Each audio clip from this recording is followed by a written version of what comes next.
નમસ્કાર મિત્રો, આજના આ એક્સપ્લેનરમાં તમારું સ્વાગત છે. હોટેલ બુક કરતી વખતે ક્યારે એવું વિચાર્યું છે કે આ સ્ટાર રેટિંગ્સ પાછળનું અસલી સિક્રેટ શું છે? 3 સ્ટાર, 4 સ્ટાર અને 5 સ્ટાર હોટેલ્સ ખરેખર એકબીજાથી કેટલી અલગ હોય છે? તે આજે આપણે ડીકોડ કરીશું. આ માહિતી તમારા આગામી પ્રવાસોનો અનુભવ એકદમ બદલી નાખશે. જુઓ, આપણે બધાએ ક્યારેક ને ક્યારેક આનો અનુભવ કર્યો જ છે, ખરું ને? ઓનલાઈન બુકિંગ કરતી વખતે હોટેલના ફોટા એકદમ જોરદાર, આકર્ષક અને સુંદર દેખાતા હોય છે, પણ જ્યારે આપણે ત્યાં પહોંચીએ ત્યારે મોટો દેખાતો રૂમ સાવ નાનો નીકળે.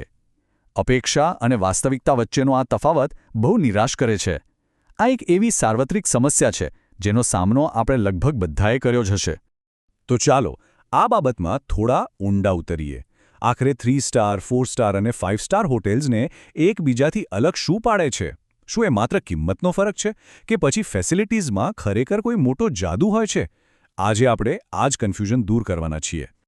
આપણી આજની જર્ની 5 સરળ સ્ટેપ્સમાં રહેશે. પહેલું, રેટિંગ કોણ નક્કી કરે છે. બીજું, 3 સ્ટારની બેઝિક સુવિધાઓ. ત્રીજું, 4 સ્ટારનો પ્રીમિયમ આરામ. ચોથું, 5 સ્ટારનો સંપૂર્ણ વૈભવી અનુભવ. અને છેલ્લે, આપણે સાચો નિર્ણય કેવી રીતે લેવો તે જોઈશું. તો વિભાગ 1, રેટિંગ કોણ નક્કી કરે છે?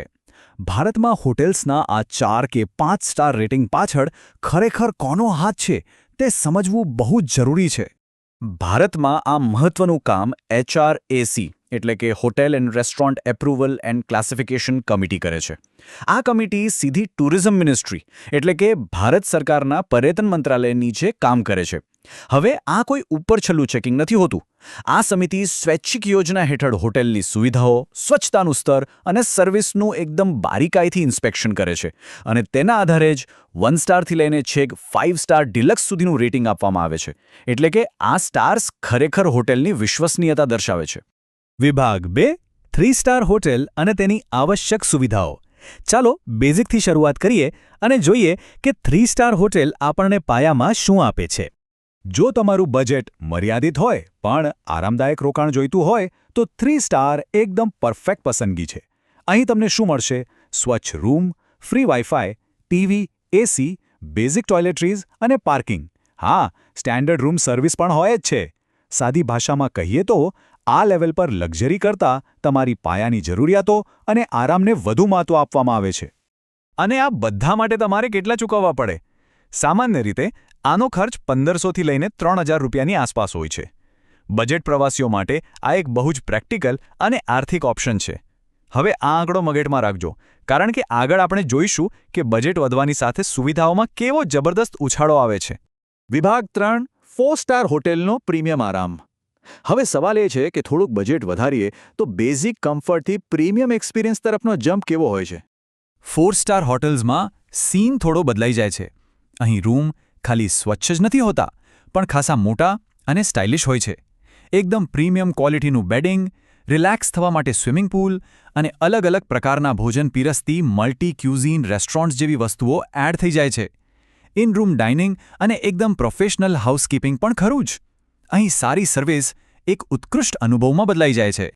હવે અહીં ખરેખર રસપ્રદ વાત એ છે કે આ સુવિધાઓનો સીધો સંબંધ કિંમત સાથે છે.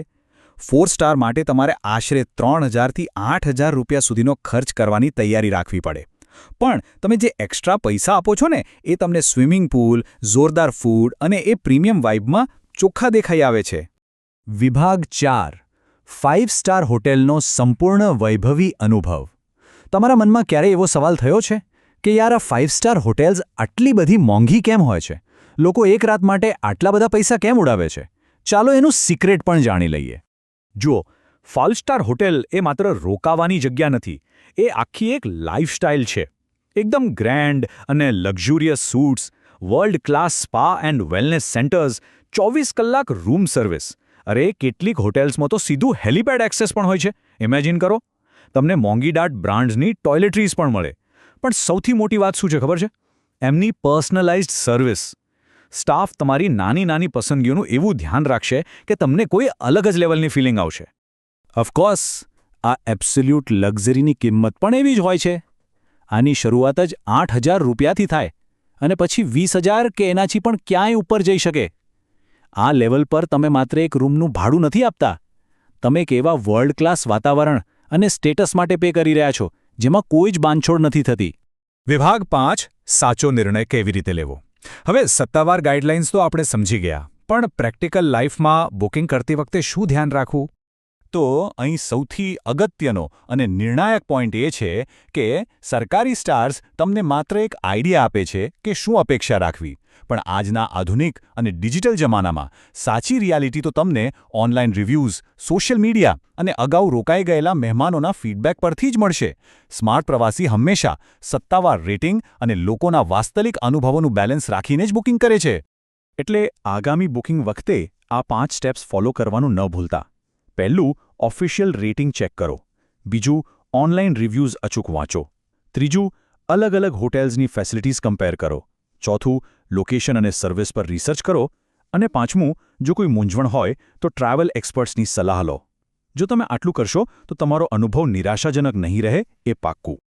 તો આ બધું સમજ્યા પછી હવે એક છેલ્લો અને મોટો સવાલ. તમારી આગામી શાનદાર ટ્રીપ માટે કયું લેવલ એકદમ બેસ્ટ ફિટ રહેશે? 3 સ્ટારનો સ્માર્ટ આરામ, 4 સ્ટારની પ્રીમિયમ સગવડ કે 5 સ્ટારનો એ અલ્ટિમેટ વૈભવ? આ ચોઇસ પૂરેપૂરી તમારી જરૂરિયાત અને બજેટ પર છે. આશા છે કે આ માહિતી તમને તમારો આગામી પ્રવાસ પ્લાન કરવામાં ખૂબ મદદરૂપ થશે. ફરી મળીશું એક નવા વિષય સાથે. આવજો.